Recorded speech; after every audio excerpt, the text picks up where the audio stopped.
எல்லைகளுக்கும் அப்பாற்பட்ட அபரிமிதமான சக்திகளை தன்னகத்தே கொண்டவர் சிவபெருமான். எல்லாவற்றையும் கொண்டவராக இருந்தாலும் எதிலும் பற்று இல்லாமல் அமைதியான தியான நிலையில் இருந்து பல திருவிளையாடல்களை நிகழ்த்தியவர் அவர்.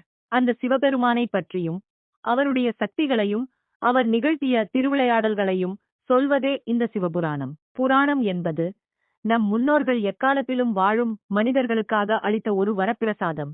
அறவழியில் வாழவும் வாழ்க்கை சங்கடங்களை தீர்க்கவும் எளிதாக புரியும் கதைகளின் வழியாக ஞானத்தை சொல்லும் ஒரு பொக்கிஷம்தான் புராணம். ஒரு காலத்தில் பிரளயம் ஏற்பட்டது. உலகில் இருந்த அனைத்து உயிர்களும் அழிந்து போயின. எங்கு பார்த்தாலும் நீரால் சூழப்பட்டிருந்தது. அனைத்து லோகங்களும் நீரில் மூழ்கி ஒரே சமுத்திரமாக காட்சியளித்தன. அந்த பிரளயத்தின் காரணமாக சிருஷ்டி கர்த்தாவான பிரம்மதேவர் ஆழ்ந்த நித்திரையில் இருந்தார். நீர்ப்பரப்பின் மீது ஆதிசேஷன் மேல் ஸ்ரீமன்னாராயணன் அமைதியாக சயனித்திருந்தார். திடீரென கண் விழித்த பிரம்மதேவர் பிரளயத்தின் விளைவாக அனைத்து லோகங்களும் அழிந்திருப்பதை கண்டார்.